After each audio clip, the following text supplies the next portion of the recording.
So, yun na nga mga pre. Si Sara Duterte nyo, nako po, sumagot na naman. Sumagot na po. Sumagot sa issue patungkol sa libro. Kasi marami pong mga vloggers, hindi lang po vlogger, pati mga individual po, na mga Pilipino, nag-react po dito patungkol sa libro na to. Pumalag si Sara. Kahit alam niyang may something. Ang pangit pala ngayon, akala ko kasi ang nangungopya ay yung mga estudyante lang sa classroom. Pati pala itong ating VP. Mahilig pala sa ganon. Ang sabi niya, gustong matuto yung mga kabataan, gustong ma-improve yung mga kaalaman ng kabataan. O sa DepEd, gusto ring ma-improve yung DepEd, 'di ba? Kasi of course, marami talagang corrupt, di maiwasan 'yan, pero bakit ganun? Parang ang gusto ituro ni Sara Duterte dito ay yung pangungopya.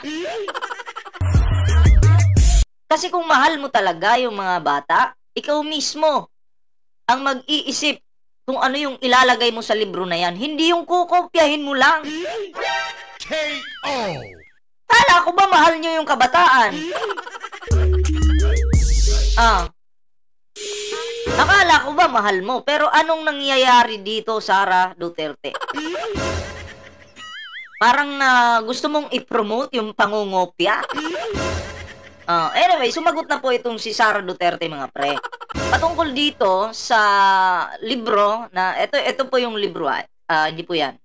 Yan po, isang kaibigan. At yung idea po, galing doon sa Auli. Galing po dyan. Tapos, ang title naman dito, ang cover po ng libro, isang kaibigan. Okay?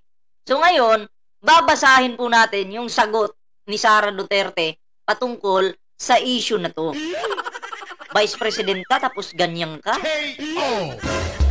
Nakakahiya ka naman, Sara Duterte. Yun yung akala ng iba, matalino si Sara. Matalino sa, ayan, alam niyo na, pangungopya.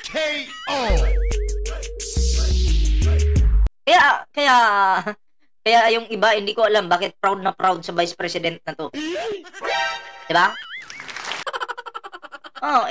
Tagalog na nga lang sa Senado. Hindi alam. Haluan pa ng Bisaya. Wala pong masamang magbisaya, pero kasi nasa Senado ka, isipin mo kasi para maintindihan lahat ng Pilipino. Kasi hindi naman po lahat nakakaintindi sa Bisaya. Hirap ka pa magtagalog. Hirap ka pang mag-English. Ang pagkakaalam ko sa mga Bisaya, magagaling po sila pagdating sa English. Straight po sila magsalita. Hindi ko alam, ba't ganun si Sara? Itok. Tinanong ka ni Senator Risa Hontiveros kung ano yung nilalaman ng libro na yan. Pero ang sagot mo, napakalayo, Sara Duterte. Napakalayo ng sagot mo. Simpleng tanong, Sara Duterte, ano ang nilalaman ng libro na yan? Well, papadala ko na lang po. Kasi kung ikaw talaga ang nag-isip niyan, idea mo yan, alam mo kung ano yung nilalaman. Diba? Dapat sinabi mo na sa Senado kung ano yung nilalaman ng libro na yan. Kinopya mo na nga lang, hindi mo pa alam.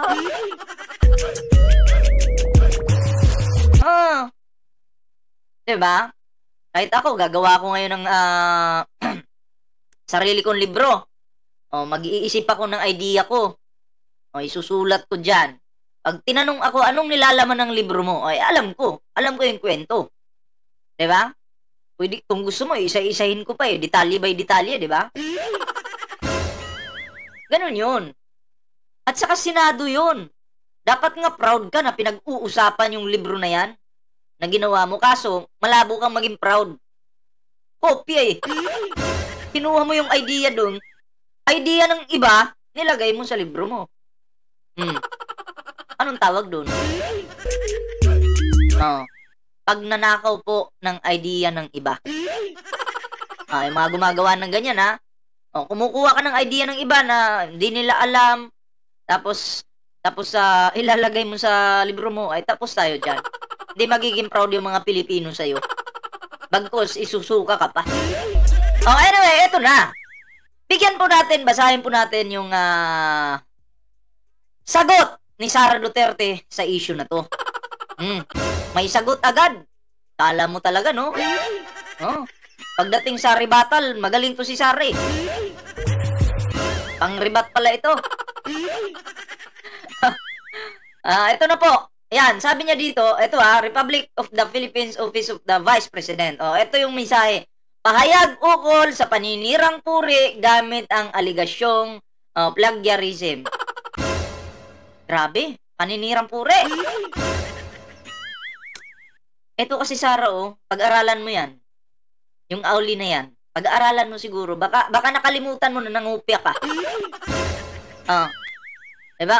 Or, kung hindi man po si Sara, yung talagang pinakautak nito, malay mo, may inutusan siya. Tagatingin lang siya. Alam nyo na yung ibig kong sabihin. Hindi na natin kailangan pang i-detalye. Tingnan, sige, diyan na kayo kumuha ng idea. Okay. Kasi ako busy pa ulit na may gagawin ako. Kaya pagdating sa Senado, tinanong siya, wala po siyang alam. K.O. Ito na, basahin natin. Sabi dito, mga kababayan, K.O.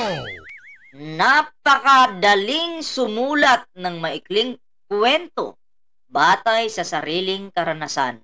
Totoo naman, madaling sumulat. Batay sa sariling kwento, okay? O lalo na kung sarili mo itong karanasan.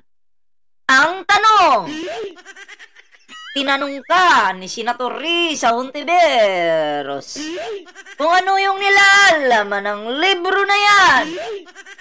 Pero wala kang maisagot. Ang layo ng sagot mo, hindi tumutugma doon sa tanong. K.O. Bobo ka. Ang bulaklak. Diba? K.O. Sarili mo palang karanasan. Oo. Sarili mong kwento, maikling kwento. Maikli! Partida, maikli pa lang yan. Sarili mong karanasan, pero hindi mo masagot. Sarili mo yan, ha? Bakit? Tamimik ka. Natamimik ka, no? Sabi pa nga ni Nugnog na tamimik ka, no? K.O. Ito pa yung kasunod. Hindi na kailangang mangupya pa.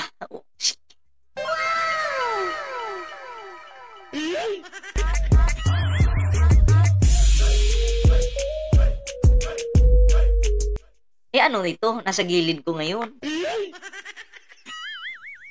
Sino ba yung nauna? Auli o libro ni Sara? Pero pag sabihin mo, Sara, ikaw yung nauna, papalakpakan kita. Kaso Auli yung nauna eh. Same kayo ng idea.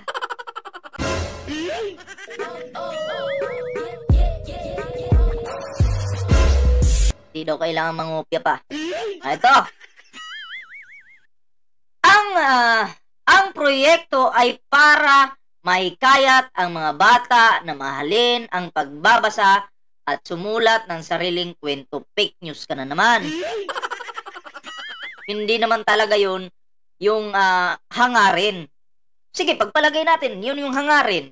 Pero ang magiging dating sa akin dito, parang pinopromote mo dito, Sara, kung paano mangopya. Mga bata, pag binigyan kayo ng assignment, pag sinabi ng teacher nyo na gumawa kayo ng magandang kwento, maghanap lang kayo sa internet, mangopya, kumuha kayo ng idea doon. Gayahin ninyo at yun yung ipasa nyo sa akin, mga bata, ha? Yun yung magiging dating eh. Diba, Sara? Diba, Sara Duterte? Tapos sabi mo dito, hindi na kailangang mangupya pa. Ang proyekto ay para mahikayat ang mga bata na mahalin ang pagbabasa at sumulat sa sarili nilang kwento. sa tingin mo, eto, yung libro maganda pong tingnan. Pambata po talaga. Kaya nga lang po, yung nilalaman yung problema. Wala namang problema, Sarah, kung aaminin mo na kinopya mo. At least, totoo ka sa sarili mo. Sabihin mo, pinaganda lang po namin, in-improve lang po namin. KO. Oh, yun lang naman po, in-improve lang po namin eh. Masama po ba yun? Oh, dapat ganun. Umamin ka, umamin ka, umamin ka!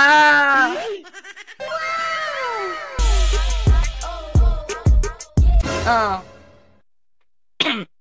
Sensya na, tuyuan tayo.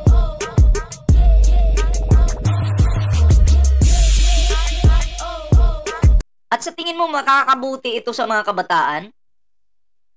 Magiging proud yung mga kabataan dito kung sabihin nilang, maisip nila na, ay, kinopya lang pala to, may original pala nito na pinagkuhanan talaga ng idea. So parang ito, parang copy-paste to, kinopya na lang. KO.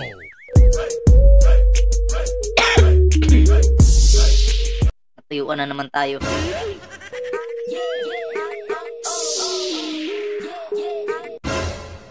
Tuloy natin to para mahikayat ang mga bata na mahalin ang pagbabasa at sumulat ng sarili nilang kwento. Ito pa yung pangit. Parang gusto mong sabihin sa mga bata na kailangan sumulat kayo ng sariling kwento nyo, ha?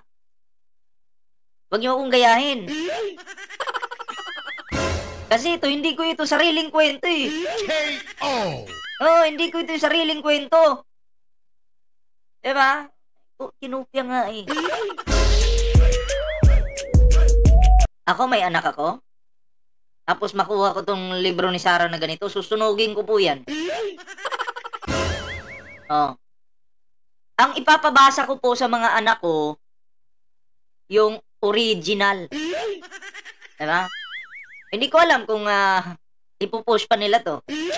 Pero sana wag na. Wala pong matututunan yung mga anak natin dyan, kundi ang mangupya. Wag na po. Doon na lang tayo sa original. Diba?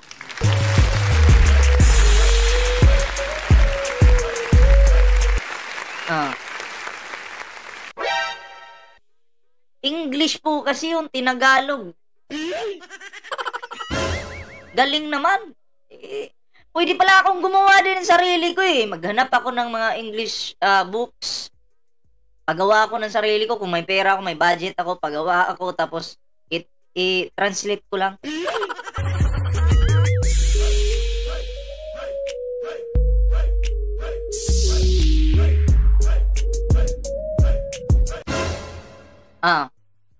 Eto na. Madaliin na natin to kasi yung lalamunan ko, wala pala akong dalang tubig dito. Sabi dito, hindi ang libro ang problema ng bayan, kundi ang kahinaan sa pagbabasa ng ating kabataan. Well, parang pinapansin mo yung kahinaan sa pagbabasa ng ating kabataan, marami naman talaga. Pero napapansin din namin ang kahinaan mong mag-Tagalog at mag-English. Isa yun sa problema ng bayan. Na kailangan ang Vice President ng bansang ito magaling managalog, magaling mag-English. Yun. Unahin mo muna siguro yung sarili mo, Sarah. Diba? Kasi hindi namin feel na talagang mahal mo yung kabataan. Wala. Unahin mo muna siguro yung sarili mo na magkuha ka ng tutor. Buti pa nga si Manny Pacquiao, magaling. Mas magaling pa sa yung managalog, mag-English. Take note, si Manny Pacquiao, Bisaya po yan. Bisaya. Pero tingnan mo, pag nag-English, Tagalog yan. Panis ka. Nagulat ako dito. Hindi ang libro ang problema ng bayan, kundi ikaw ang problema ng bayan. Hindi talaga yung libro. Hindi talaga yung libro yung problema ng bayan. Well, eto i-zoom ko sa mga hindi masyadong mga lula natin dyan na nanonood sa atin. Baka kasi hindi nyo mabasa, no? I-zoom ko. Ayan. Yan po yung mensahe ni Sarah, Hindi libro ang problema ng bayan, kundi ang kahinaan sa pagbabasa ng ating kabataan. Sana all. Mahina ka mag-English eh. Tagalog eh. Nahihirapan ka pa eh. So, pukusan mo muna yung Tagalog, English, para maging proud naman yung mga Pilipino sa'yo, di ba? Kasi kami yung nahihiya. Oh, sabi pa dito, abangan ninyo ang susunod kong isusulat na libro tungkol sa pagtaksil ng isang kaibigan. Ah, okay. Alam ko na. Tungkol sa pagtaksil ng isang kaibigan. So, akin lang naman to ano. Di ko naman talaga totally sinasabing ito yun o siya yun. Akin lang po. Parang ang nakikita ko dito sa pagtataksil ng isang kaibigan, ang taksil po doon yung vice president. Tinaksil yung kaibigan na presidente. Nagsali-sali siya sa rally, siniraan yung presidente natin, naging taksil ang vice president. So, ang dating dito para sa akin lang to. Ang dating dito, parang inamin mo dito, Sara Duterte, na naging taksil ka sa mahal na Pangulong Bongbong Marcos. Diba?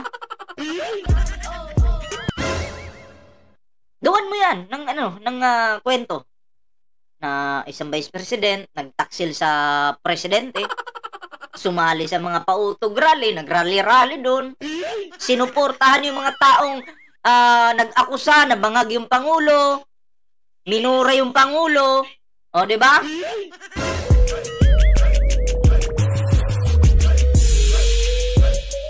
Yun.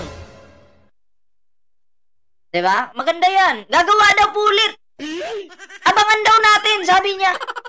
Oh, abangan ninyo ang susunod kong isusulat na libro tungkol sa pagtataksil ng isang kaibigan.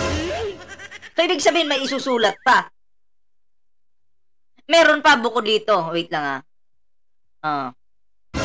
So, ibig sabihin meron pa buko dito, isang kaibigan. Parang ito yata yun eh. Ito yata yun or meron pang another isang kaibigan na libro. Yun yung pagkakaintindi ko or baka meron pa. Part 2, ganun. Kasi ito na yung isang kaibigan eh. Ito na po yun eh, 'di ba? So kung ito man yun o gagawa ka pa o ito man yun, malinaw na malinaw dito, Sara Duterte, ikaw yung taksil. Oo. Tapos ngayon gagawin mong parang Ruben Padilla ba, ganito. Bida siya sa pelikula, pagdating sa totoong buhay, kontrabida. Kinakalaban yung mga Pilipino. Parang si Sara din, bida sa kanyang kwento, kontrabida sa totoong buhay. Walang silbi sa totoong buhay. Diba? Tama po ba? Tama ko. Talagang tama ko at may tama sila.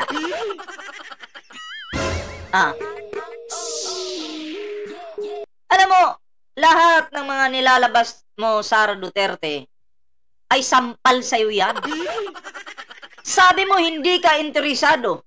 Kung matanggal ka man sa pagka Vice President or hindi ka rin interesado sa pagkapangulo. Pero bakit nung pinuna ka, patungkol sa libro mong wala namang kwenta talaga, bakit galit ka, atat na atat ka? Kasi kailangan kasi ni Sara na magpakilala sa bansang ito. Kasi may plano yan sa 2028. Kailangan niyang i-promote yung sarili niya, syempre. Yung sinasabi niyang hindi siya tatakbo, kalukuhan yan. Huwag po kayong maniniwala dyan. Hindi ako kayang utuin itong mga ganitong klaseng tao.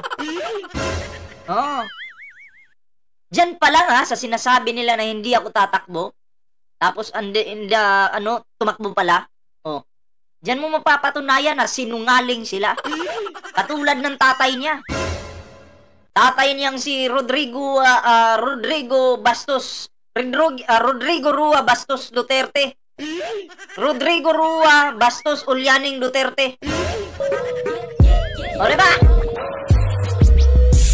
Yusip naman. Anyway, yun lang muna yung ating video ngayon. At sa hindi pa nakasubscribe sa ating munting YouTube channel, huwag niyong kalimutang mag-subscribe at i-share ang video na to. At ring the notification bell mga pre para updated po kayo palagi. Mamaya po, mamaya, may live po tayo mamayang hapon. May live po tayo mamaya. Share nyo na po yung video na to. Sunugin po natin ang mga dutae. Kaya lang guys, ako'y magpapaalam muna pa samantala. Shoutout po sa atin GC na BPM Squad. Ayan magandang umaga po sa lahat. So, ingat guys. Bye-bye.